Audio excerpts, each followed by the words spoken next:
Meu marido achava que eu não falava japonês. O que ouvi no jantar mudou tudo. Lembro até hoje da luz no restaurante, a maneira como os lustres desenhavam sombras sobre a mesa. Foi uma noite que começou como tantas outras em que eu fazia o papel que ele queria. Bonita, polida, silenciosa. Mas naquela madrugada, voltando para casa sozinha, eu não era mais a mesma mulher que entrou naquela sala. Havia algo dentro de mim que se havia quebrado e ao mesmo tempo que começava a se reconstituir em algo muito maior. Hoje, aos 63 anos, posso contar essa história com distância e com a clareza que o tempo dá. Ainda sinto a pontada do choque, o frio no estômago, as noites sem dormir. Mas uma coisa é certa, aquele jantar foi a fagulha que reacendeu um fogo que eu pensava apagado. Posso dizer honestamente que antes daquela mesa, eu vivia numa espécie de invisibilidade confortável. Confortável para ele, sufocante para mim. Vivíamos casados havia 12 anos. Do lado de fora éramos o casal que fazia tudo corretamente. Eventos de trabalho, almoços de família, viagens programadas. David sempre foi ambicioso. Ele subiu na empresa com uma vontade que eu admirava. E confesso que por muito tempo me acomodei em ser o suporte silencioso. Eu cuidava das coisas práticas da casa, das pequenas cerimônias do dia a dia, e ele, com seu discurso impecável no trabalho, cuidava das contas, dos contratos, das decisões importantes. No começo, não perdia a mim mesma. Tinha minha carreira em marketing, tinha projetos, clientes, campanhas. Mas ano após ano haviam comentários, aparentemente inofensivos, que foram minando minha presença profissional ao redor dele. Em um encontro social, numa conversa qualquer, David disse para um colega que eu tinha uma paixão por fotografia, nada profissional, apenas um hobby. Repetidas vezes me ouvi ser chamada de bonita decoração por pessoas que deveriam me enxergar além do rosto. E mais doloroso é que essas pequenas frases acabaram entrando também na cabeça dele. Com o tempo, meu espaço foi ficando menor, não por má vontade explícita, mas por uma acomodação mútua que para mim soava como um apagamento. Eu me sentia invisível não só para o mundo, mas para o homem com quem dividia a cama por 12 anos. Senti que minha voz, minhas ambições, minhas pequenas vitórias foram sendo transformadas em detalhes de cena. Foi aí que eu decidi resgatar um velho desejo, aprender japonês. Não foi um plano para surpreender ninguém, foi para mim. Um idioma sempre fora uma janela que eu queria abrir desde a faculdade, pela música, pelos filmes, por uma curiosidade inocente que eu sempre guardei. Comecei às escondidas, como quem volta a ler um diário antigo. Baixei um app de lições diárias, ouvia podcasts durante a corrida, assistia a dramas com legendas e repetia frases em voz baixa enquanto lavava a louça. Tive aulas particulares online, corrigi pronúncia, decorei saudações e expressões formais. Aprender virou um refúgio. Era o único lugar em que eu me sentia inteira só para mim. Mantive o segredo por meses.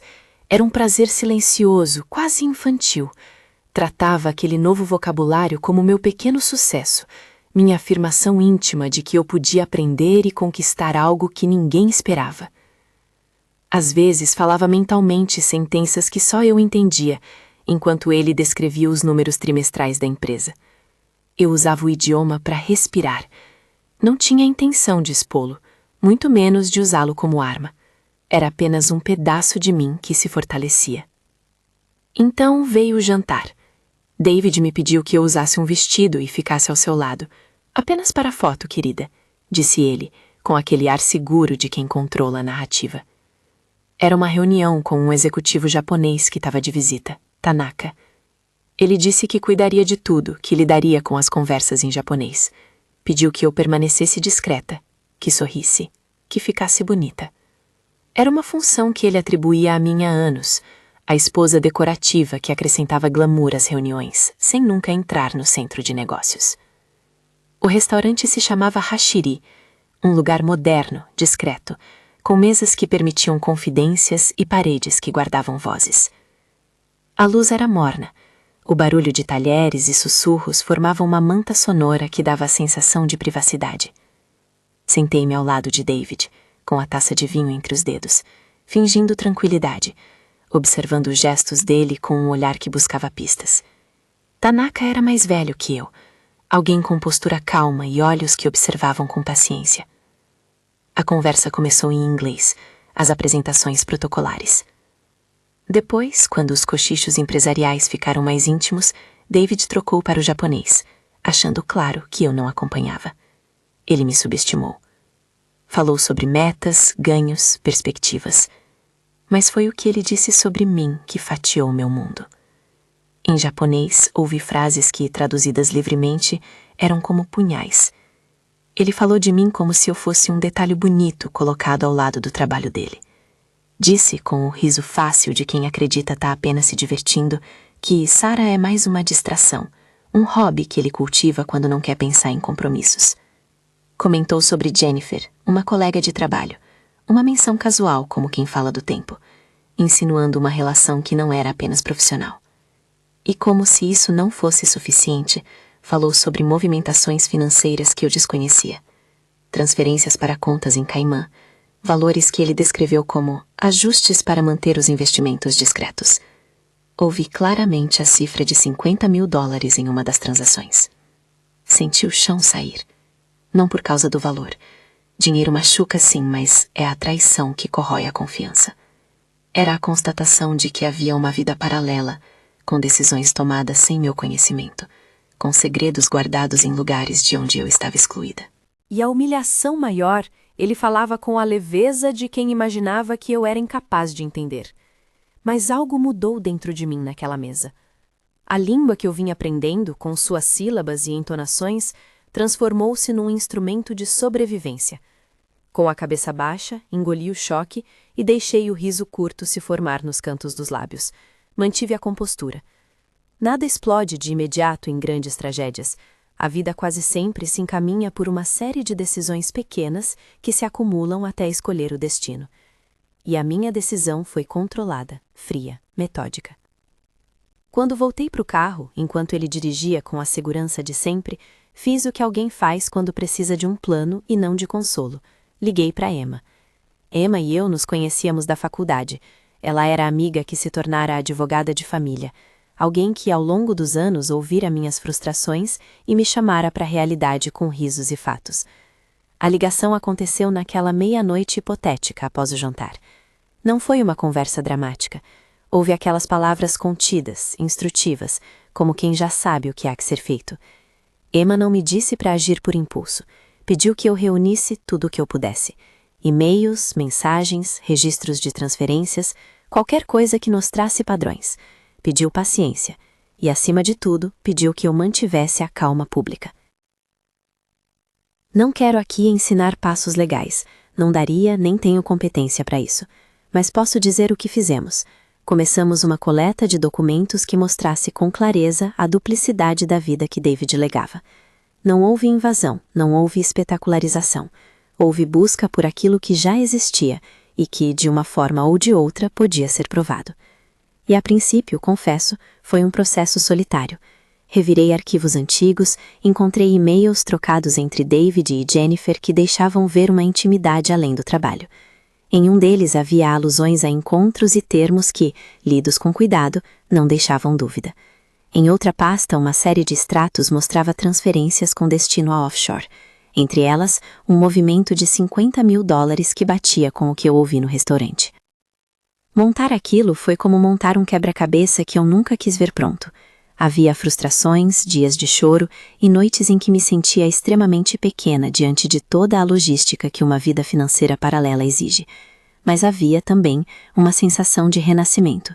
Cada documento encontrado era um tijolo a mais para reconstruir uma casa que eu queria de volta, agora com cômodos meus. Emma orientou como consolidar o material sem exageros. Ela me lembrou com a frieza que só uma amiga advogada tem que provas sólidas falam por si. Organizei e-mails em ordem cronológica, marquei os extratos, catei mensagens trocadas com Jennifer que evidenciavam mais que uma cumplicidade profissional. Em alguns momentos me permitiu o alívio de ler aquilo em voz alta para mim mesma.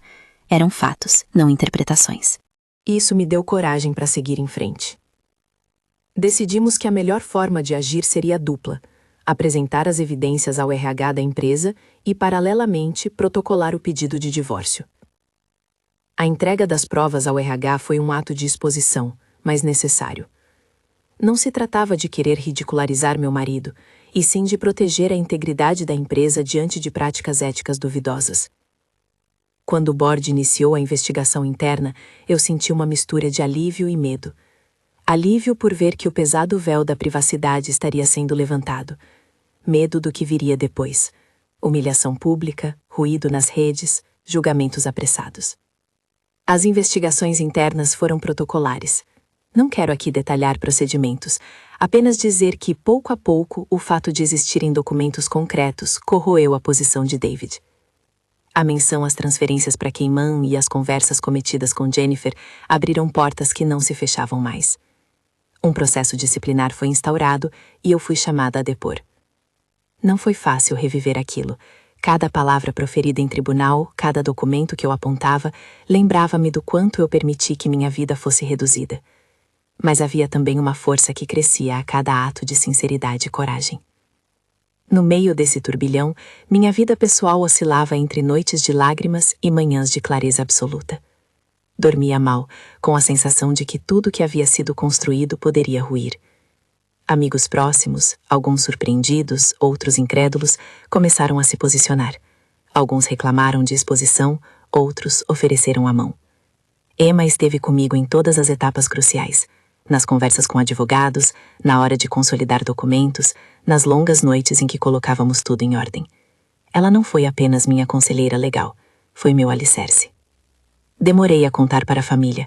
Havia um receio grande de vergonha, uma sensação absurda e antiquada de fracasso conjugal que eu, mesmo nos meus 60 e poucos anos, ainda sentia como a mão fria de um passado. Mas ao final, percebi que era mais honesto dividir a verdade do que manter um teatro que eu não aguentava mais. O processo de separação foi protocolado. Havia prazos legais a cumprir. Nos dias que se seguiram, senti algo peculiar, uma mistura de raiva e de alívio tão pura que me memorizei cada sensação. A investigação interna da empresa foi concluída com medidas drásticas. A empresa decidiu demitir David por violação ética e por ocultação financeira. A exposição pública foi inevitável, assim como o impacto na carreira dele. Não estou aqui para comemorar a queda de ninguém. Apenas constatei que a verdade tem um jeito de aparecer, muitas vezes em momentos em que menos a espera-se. A vida pública do meu ex-marido sofreu as consequências de atos que ele acreditou poder esconder. O processo de divórcio levou tempo. Na Califórnia há prazos que não se encurtam apenas por sede de justiça. Há esperas legais, fases de negociação e tempos processuais que exigem paciência. Houveram meses de negociação, acertos de documentação, debates sobre ativos e propriedades. 6 meses foi um período crítico de escala legal, tempo suficiente para me afastar de uma rotina que já me oprimia e para planejar uma nova vida. Em cerca de 8 meses, encontrei-me oficialmente livre daquela união que não mais me cabia. Não foi um final explosivo nem um triunfo cinematográfico, foi uma saída ordeira, construída sobre provas, paciência e a firme decisão de retomar minha autonomia. No meio da tempestade emocional, uma reviravolta aconteceu quando nem eu mesma esperava. Tanaka, o executivo que estivera no jantar e que naquela noite observou mais do que falou, me procurou 2 meses depois do início do processo. Recebi um e-mail curto e respeitoso, pedindo uma conversa. Ele disse que naquela noite no Hashiri havia notado algo em mim que não combinava com a pequena figura que meu marido descrevia. Havia percebido, sem forçar gestos, que eu guardava uma quieta determinação.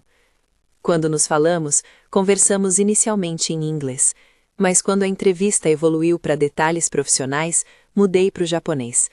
Usar a língua naquele diálogo foi um momento que ainda hoje me dá um leve arrepio. Foi a confirmação de que aquele aprendizado secreto não fora em vão. Falei com clareza sobre estratégias de marketing, sobre posicionamento de marca, sobre campanhas que poderiam aproximar a empresa japonesa do mercado em que eu havia trabalhado por décadas. Tanaka ouviu com atenção e, no final da conversa, fez uma proposta que mudou minha vida. Ofereceu-me um cargo de diretora sênior de marketing, liderando iniciativas para a região. Era um convite que trazia não só um papel profissional alto, mas uma afirmação. Ele me via como parceira, não como adorno. O salário? Não quero transformar isso em algo mercadológico, mas é verdade que a proposta representou um salto importante. Meu salário foi triplicado em relação ao que eu ganhava antes.